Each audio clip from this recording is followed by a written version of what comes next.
चलिए आज हम लोग बेटा नई चीज़ पढ़ेंगे ऋजुरेखीय पथ पर गति।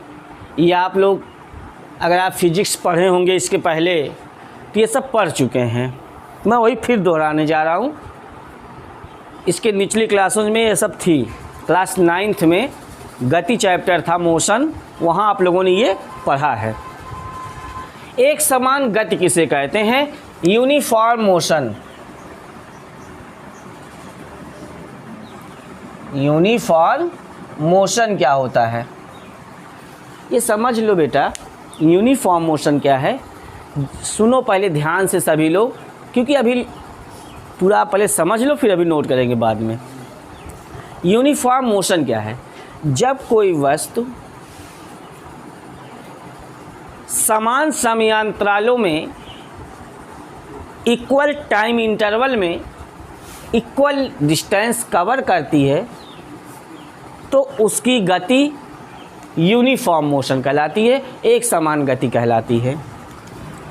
जब कोई वस्तु समान समयांतरालों में समान दूरियां तय करती है, जैसे एग्जाम्पल के लिए मैं यहाँ दिखा रहा हूँ कि एक वस्तु A है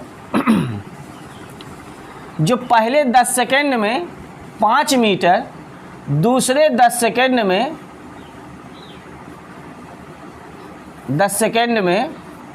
5 मीटर, तीसरे 10 सेकेंड में कितना 5 मीटर की दूरी तय करती है। ठीक है, तो इस वस्तु की गति कैसी गति है? एक समान गति है। जब कोई वस्तु समान समयांतरालों में समान दूरियां तय करती है तब उसकी गति एक समान गति कहलाती है। कोई प्रॉब्लम? जब कोई ऑब्जेक्ट सेम टाइम इंटरवल में सेम डिस्टेंस कवर करे, है ना, तो क्या होता है? यूनिफॉर्म मोशन होता है, एक समान गति होती है। ठीक है, एक समान गति की परिभाषा समझ गए? असमान गति, नॉन यूनिफॉर्म मोशन। ठीक है, नॉन यूनिफॉर्म मोशन क्या होता है? जब कोई वस्तु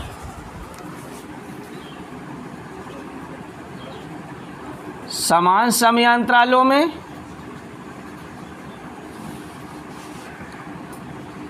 समान दूरियां ना तय करे, मतलब जब कोई वस्तु समान समयांतरालों में असमान दूरियां तय करे, डिस्टेंस जो कवर कर रही है वस्तु वो डिफरेंस हो, सेम ना हो, तो वो उस वस्तु की गति कौन सी गति कहलाती है? असमान गति। जैसे होता नहीं कि अगर हम गाड़ी चला रहे हो तो एक समान चाल से चल रहे हो, मतलब पहले 5 सेकंड में भी 5 मीटर जा रहे हैं और दूसरे 5 सेकंड में भी 5 मीटर जा रहे हैं, तीसरे 5 सेकंड में 5 मीटर, तो हम ये कहेंगे कि एक समान चाल से चल रहे हैं। लेकिन पहले 5 सेकंड में 5 मीटर और दूसरे 5 सेकंड में खूब तेज़ बढ़ा करके 50 मीटर तय कर लिए और तीसरे में तो एकदम, हाँ, तो ऐसी स्थिति में उस वस्तु की गति क्या हो जाएगी? असमान गति हो जाएगी। समझ गए? दोनों की डिफिनीशन क्लियर? जब कोई वस्तु समान समयांतरालों में असमान दूरियां तय करती है तब उसकी गति असमान गति कहलाती है, और जब कोई वस्तु समान समयांतरालों में समान दूरियां तय करती है तब उसकी गति एक समान गति कहलाती है। क्या दोनों गतियों की परिभाषा समझ गए? चलिए, बहुत बढ़िया। अब हम लोग कुछ और नई चीज़ें सीखेंगे। चाल, स्पीड। चाल किसे कहते हैं? सभी लोगों को याद होगा। चाल किसे कहते हैं? कोई बताएगा? समय के साथ दूरी के अवकलन को क्या कहते हैं? सही बात है, ये भी कह सकते हो, लेकिन वो अवकलन हो गया पूरी बात, है ना। अवकलन से हट करके अभी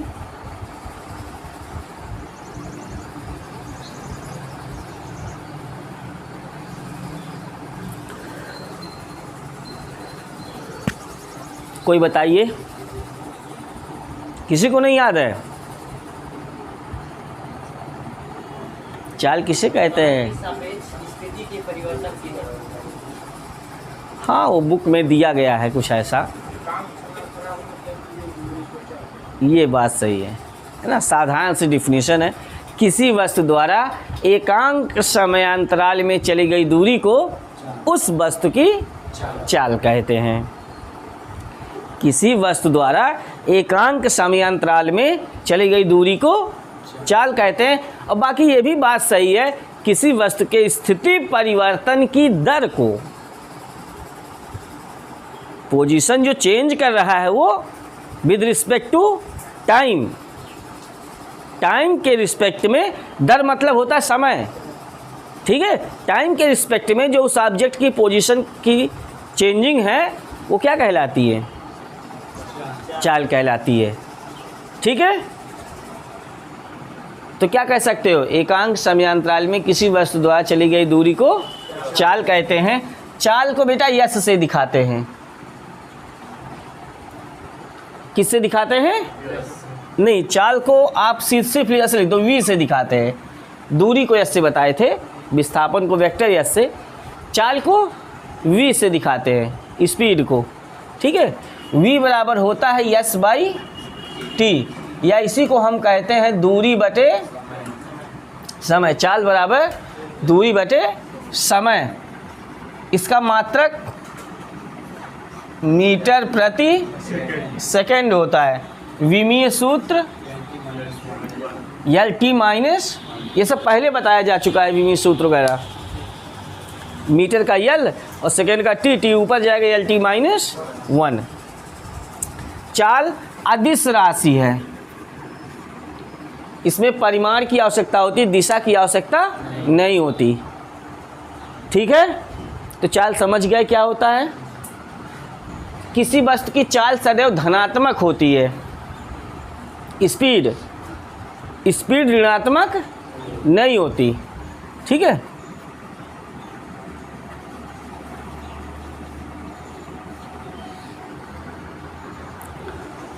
तो चाल की कोई परिभाषा पूछेगा तो आप बता ले जाओगे, है ना।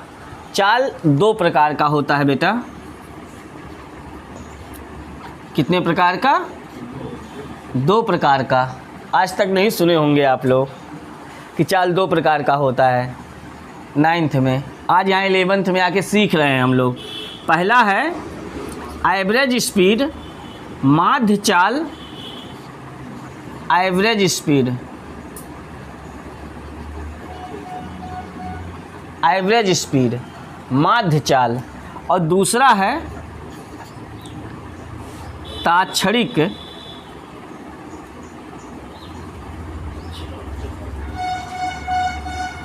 तात्क्षणिक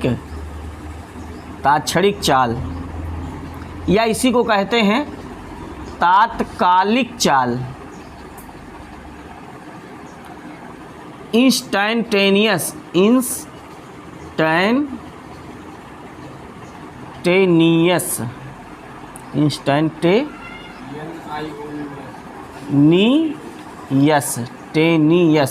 है ना, इंस्टैंटेनियस स्पीड, ठीक है, तात्क्षणिक चाल। अब हम लोग एक एक पॉइंट्स को क्लियर करेंगे। माध्य चाल क्या होता है, पहले हम इसको बात समझें। एवरेज स्पीड, तो जब एवरेज हो जाएगा, औसत चाल जिसे हम कहते हैं, माध्य चाल को हिंदी में एक शब्द और बोला गया है, कौन? औसत चाल, या मीन स्पीड, या एवरेज स्पीड। औसत चाल किसे कहते हैं, या माध्य चाल किसे कहते हैं? किसी वस्तु द्वारा तय की गई कुल दूरी तथा उसको तय करने में लगा कुल समय के अनुपात को क्या कहते हैं? औसत चाल कहते हैं। किसी वस्तु द्वारा तय की गई कुल दूरी और उसको तय करने में लगा कुल समय के अनुपात को उस वस्तु द्वारा उस वस्तु की औसत चाल कहते हैं। कोई प्रॉब्लम? औसत चाल बराबर कुल दूरी बटे कुल समय। यदि किसी वस्तु द्वारा तय की गई कुल दूरी डेल्टा यस हो और उसको तय करने में लगा समयांतराल डेल्टा टी हो, तो औसत चाल v average v a v बराबर या वी ए बी बार भी लिख सकते हो। बार क्या है, किस चीज़ को दिखाता है? वी बार कह दो, वी बार कह दो, या इसी को वी ए वी लिख सकते हो। चाहे वी बार कहो या वी ए वी बराबर डेल्टा यस बटे डेल्टा टी। ये क्या क्या दिखा रहा है? ये वी पे बार लगाने को माध्य बोलते हैं। वी पे बार लगाना, आप लोग समांतर माध्य पढ़े होंगे। समांतर माध्य शब्द जब भी लगाया जाता है तो बार का चिन्ह दिखाया जाता है। चाहे बार लगाओ और चाहे वी पे ए वी लिख दो। ए वी का मतलब होता है एवरेज, एवरेज का मतलब औसत। तो चाहे वी पे बार लगा के delta s by delta T लिखो या वी ए वी बराबर delta s by delta T, दोनों एक ही चीज़ को दर्शा रहा है कि ये औसत चाल है या माध्य चाल है। ठीक है। किसी वस्तु द्वारा तय की गई कुल दूरी तथा उसको तय करने में लगा कुल समय का अनुपात औसत चाल या माध्य चाल कहलाता है। यदि कोई वस्तु डेल्टा टी समयांतराल में कुल दूरी डेल्टा एस तय करती है, तब उसका औसत चाल वी बार बराबर डेल्टा एस बाई डेल्टा, ये डेल्टा का चिन्ह है। क्या इतना समझ गए आप लोग? तो माध्य चाल समझ गए, कुल दूरी बटे कुल। इस पे मैं एक एग्जाम्पल दूं। यदि आप मान लो सुलेमपुर से 7 किलोमीटर टांडा, टांडा से 20 किलोमीटर अकबरपुर, अकबरपुर से फिर बरियाउन होते हुए आप यहाँ आ जाते हैं। कुल दूरी आप इधर अकबरपुर से तय करते हैं 30 किलोमीटर और आपको समय लगा कुल यहाँ तक आने में 10 घंटा। तो आपकी चाल कितनी है?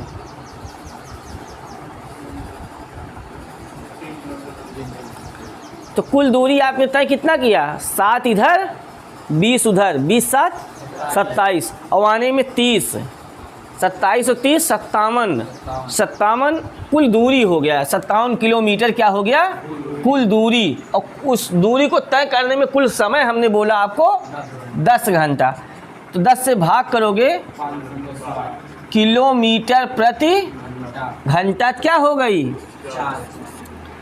जो भी बस से आप तय कर रहे हो, चाहे साइकिल से मोटरसाइकिल से, वो 5.7 किलोमीटर प्रति घंटा आपकी चाल है। इतना तय करने में इतना घंटा आपको लगे, मतलब इतनी चाल से आप चल रहे थे, इतनी चाल से आप चल रहे थे, तब आपको 10 घंटा लगा इतनी दूरी कुल तय करने में। समझ पाए? तो मुझे लगता है कि अगर ऐसे कोई सवाल आता है कि यहाँ से यहाँ जाएं फिर यहाँ जाएं, तो कुल दूरी जोड़ डालो और उसको कुल समयांतराल से भाग कर दो, तो क्या मिल जाता है? माध्य चाल या औसत चाल। कोई प्रॉब्लम किसी बच्चे को? ठीक है। अब दूसरी स्टेप आती है इसमें, क्या? ताक्षणिक चाल। ताक्षणिक चाल क्या होता है ये जान लो बेटा। किसी वस्तु का, जब कोई वस्तु गतिमान हो, है ना, उस गतिमान वस्तु का बहुत छोटे से समयांतराल के लिए चली गई दूरी जब हम ज्ञात करते हैं, बहुत छोटे से समयांतराल का मतलब होता है डेल्टा टी टेंडिंग टू 0। कुछ लोग इसको टेंड्स टू भी पढ़ते हैं, मैं लिख दे रहा हूँ प्रोनाउंसिएशन इसका। कुछ लोग टेंड बोलते हैं, टेंस बोलते हैं, समझ ही नहीं मिलता कि टेंट बोलते हैं क्या बोल रहे हैं, कुछ स्पष्ट नहीं होता। मैंने यहाँ लिख दिया क्या पढ़ा जाता है। डेल्टा टी टेंड्स टू 0 तो टेंड्स टू बोलो या इसी को हम लोग टेंडिंग बोल देते हैं। ये मिस्टेक नहीं होता कहने में कहीं पे। Delta t tending to zero, tending का मतलब तीर का चिन्ह लगा देंगे जो इस चीज़ को दिखाता है कि समयांतराल शून्य होने वाला है। इतना कम है टाइम इंटरवल कि वो शून्य की तरफ अग्रसर है। टेंस मतलब होता है बेटा और, या हिंदी में कहते हैं तरफ। जैसे और की अंग्रेजी आपसे कोई पूछे, और पूरब की ओर, तो tends to east, tends to west, पूरब की तरफ, पूरब की ओर। तो तरफ या ओर की अंग्रेजी जो होती है क्या होती है? टेंस होती है, टेंस। ठीक है, तो टेंस टू ज़ीरो या टेंडिंग टू ज़ीरो। तो जब समयांतराल बहुत कम हो तब उसमें किसी वस्तु द्वारा चली गई दूरी क्या कहलाती है? ताक्षणिक चाल कहलाती है। ठीक है, तो ताक्षणिक चाल जो होता है v बराबर limit delta t tending to zero, माध्य चाल पे होता है delta s by delta t. ये हमेशा जो delta t tending to zero होता है ये हमेशा डेल्टा टी की तरफ ही होना चाहिए। जो भी यहाँ बटे में राशि लिखोगे ये नीचे वाला उसी की सीध में होना चाहिए। ठीक है, तो ताक्षणिक चाल v बराबर limit delta t tending to zero. इसमें कोई प्रॉब्लम? तो ठीक है, तो ये ध्यान रहे किसी वस्तु की, जब कोई वस्तु की औसत चाल पता करना हो, है ना, और वो समयांतराल बहुत छोटा हो, बहुत छोटे समयांतराल के लिए किसी वस्तु की औसत चाल ही क्या कहलाती है? ताक्षणिक चाल कहलाती है। ठीक है, तो v का सूत्र क्या आया? लिमिट। इसे लिमिट पढ़ते हैं 11th मैथ में, आखिरी चैप्टर है लिमिट। 11th मैथ में आखिरी चैप्टर लिमिट एंड डेरिवेटिव्स आपको पढ़ना है, सीमा और अवकलज। फिर 12th में भी पढ़ना है। तो लिमिट पढ़ते हैं, लिम लिख देते हैं तो लिमिट मान लेते हैं इसे। Limit delta t tending to zero delta s by delta t. जब किसी वस्तु की औसत चाल छोटे समयांतराल के लिए ली जाती है तो क्या कहलाती है? ताक्षणिक चाल कहलाती है। v बराबर limit delta t tending to zero delta s by delta t. और जब ये लिमिट पूरा हटाया जाता है तो ये डेल्टा जो होता है वो d बन जाता है, ds बाई dt। जो उन्होंने परिभाषा बताया था अब ये भी थोड़ी देर पहले कि दूरी का समय के सापेक्ष अवकलज ही चाल कहलाता है। ये वही है, ये वही सूत्र आया v बराबर ds बाई dt। इसका मतलब हुआ यस दूरी है, दूरी के अवकलज को समय के सापेक्ष कैसे लिखते हैं? ds बाई dt से। और वेग के अवकलज को समय के सापेक्ष dv बाई dt से। त्वरण के अवकलन को da बाई dt से। जिसके सापेक्ष अवकलज कहते हैं वो dt यहाँ रहता है, नीचे रहता है। दूरी के सापेक्ष करना होता तो यहाँ ds होता, समय के सापेक्ष तो यहाँ dt है। तो ये अवकलज रूप है सबका, समझ पाए? तो कुल मिलाकर के जब लिमिट का चिन्ह हटेगा तो डेल्टा किस में बदल जाएगा? d में बदल जाएगा। आपको इतना याद रखना है ताक्षणिक चाल में। ठीक है, और एक विशेष परिभाषा आपको अगर कोई पूछे ताक्षणिक चाल किसे कहते हैं तो एक स्पेशल डिफिनीशन है कि जब कोई वस्तु अपनी गति परिवर्तित कर रही हो या जब किसी वस्तु की गति परिवर्ती गति हो तब उसकी किसी विशेष क्षण पर चाल ही ताक्षणिक चाल कहलाती है। क्षण विशेष पर, एक स्पेशल टाइम पर जो उसकी स्पीड होगी वही क्या कहलाएगी? ताक्षणिक चाल कहलाती है। लेकिन कब? जब उसकी गति जो है परिवर्ती हो, परिवर्ती का मतलब असमान गति हो, बदल रही हो गति, एक समान गति ना हो, तो ताक्षणिक चाल जो आता है वो परिवर्ती गति में आता है, असमान गति में आता है। ठीक है, तो जब कोई वस्तु परिवर्ती गति से गति कर रहा हो तब उसकी क्षण विशेष पर चाल ही ताक्षणिक चाल कहलाती है। इतने में कोई दिक्कत किसी बच्चे को? तो मुझे लगता है ताक्षणिक चाल आप समझ गए। ठीक है, इसी प्रकार 2-3 चीज़ें और यहाँ आपको समझा दूँ इसी स्टेप में। वेग क्या होता है? वेलोसिटी, वेग किसे कहते हैं? चाल तो यहाँ मैंने क्योंकि यहाँ बताया है सब, ऐसे मुझे बता देना है वेग के बारे में, स्पष्ट हो जाएगा सब। चाल हो गया। वेग, वेग किसे कहते हैं?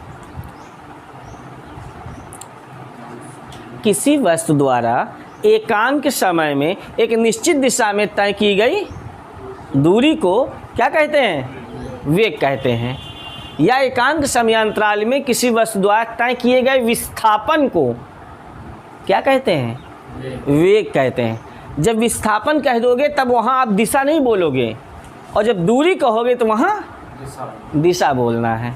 जब किसी वस्तु द्वारा एकांक समयांतराल में एक निश्चित दिशा में तय की गई दूरी ही क्या कहलाती है? वेग कहलाती है। ऐसे बोलो। या किसी वस्तु द्वारा एकांक समयांतराल में तय किए गए विस्थापन को, डिस्प्लेसमेंट को क्या बोलते हैं? वेग बोलते हैं। तो विस्थापन बराबर सूत्र क्या हो जाएगा? ये वेग बराबर, वेग को वेक्टर v से दिखाते हैं बेटा, v पर वेक्टर का चिन्ह है, और दूरी को s से दिखाते हैं, लेकिन विस्थापन को वेक्टर s से। वेग को v से दिखाते हैं, लेकिन ये चाल को v से दिखाते हैं और वेग को, हाँ, तो v बराबर विस्थापन बटे समयांतराल या समय, तो विस्थापन को वेक्टर s से, तो वेक्टर v बराबर वेक्टर s बाई टी, ये क्या हो जाएगा? वेग हो जाएगा। सूत्र लिख दिया, मात्रक विस्थापन हो चाहे दूरी हो मीटर प्रति सेकेंड ही होगा। विमी सूत्र LT-1 होगा, लेकिन वेग कैसी राशि होगी? सदिश राशि होगी। किसी वस्तु का वेग धनात्मक, ऋणात्मक अथवा शून्य कुछ भी हो सकता है। ठीक है, धनात्मक क्या?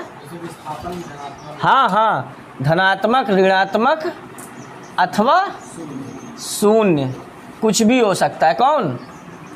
वेग। वेग भी 2 प्रकार का होता है बेटा, वेग भी 2 प्रकार का होता है, औसत वेग या माध्य वेग। ठीक है, तो औसत वेग किसे कहेंगे? किसी वस्तु द्वारा तय किए गए कुल विस्थापन और उसको तय करने में लगा कुल समयांतराल के अनुपात को क्या कहते हैं? औसत वेग कहते हैं। औसत वेग या माध्य वेग कहते हैं। तो माध्य वेग को किससे दिखाएं? v बार बराबर delta s by delta T. v बार बराबर delta s by delta T. जहाँ यहाँ डेल्टा s केवल लिखते थे, डेल्टा t लिखते थे, वहाँ s पे क्या लगा दे? वेक्टर। याद रहे, जब s के साथ वेक्टर लगाते हैं बेटा तो केवल s पे लगाते हैं, ना कि डेल्टा सहित लगाते हैं। कुछ बच्चे गलती कर देते हैं। ठीक है, या इसी को ऐसे भी लिख सकते हैं, VAV vector delta s by delta t। समझ रहे हो ना? ये सब क्या है? औसत वेग है। और दूसरा क्या होता है? ताक्षणिक वेग अथवा तात्कालिक वेग। तो ताक्षणिक वेग किसे कहेंगे? वही बात, सिर्फ जब किसी वस्तु का औसत वेग छोटे समयांतराल के लिए लिया जाता है तब उसका ताक्षणिक वेग क्या? v बराबर वेक्टर v बराबर limit delta t tending to 0 delta s by delta, बस वेक्टर लगाते चलेंगे बेटा, वेक्टर लगाते चलेंगे। और वेक्टर v बराबर लिमिट हट जाएगा तब d vector s by dt। ये क्या है? तात्क्षणिक वेग है या तात्कालिक वेग है। इसी को ऐसे भी कह सकते हैं, जब किसी वस्तु की गति परिवर्ती गति हो, है ना, तब उसकी किसी क्षण विशेष पर वेग, चाल नहीं कहेंगे, किसी क्षण विशेष पर वेग क्या कहलाता है? तात्क्षणिक वेग कहलाता है। किसी वस्तु की गति परिवर्ती गति हो तब उसकी किसी विशेष क्षण पर वेग तात्क्षणिक वेग कहलाता है। जहाँ चाल बोले तो वही वेग बोल देंगे। तो मुझे लगता है चाल और वेग क्या होता है, एक समान गति और असमान गति क्या होती है, इसके बारे में आप लोग पूरी तरह से समझ गए हो। मुझे लगता है आपको ये वीडियो पसंद आया होगा। अगर आपको ये वीडियो पसंद आया हो तो आप सभी लोग हमारे चैनल को सब्सक्राइब करें, वीडियोस को लाइक करें, कोई प्रॉब्लम हो कमेंट करें और वीडियोस को अपने फ्रेंड्स में शेयर भी करें। Very good, best of luck.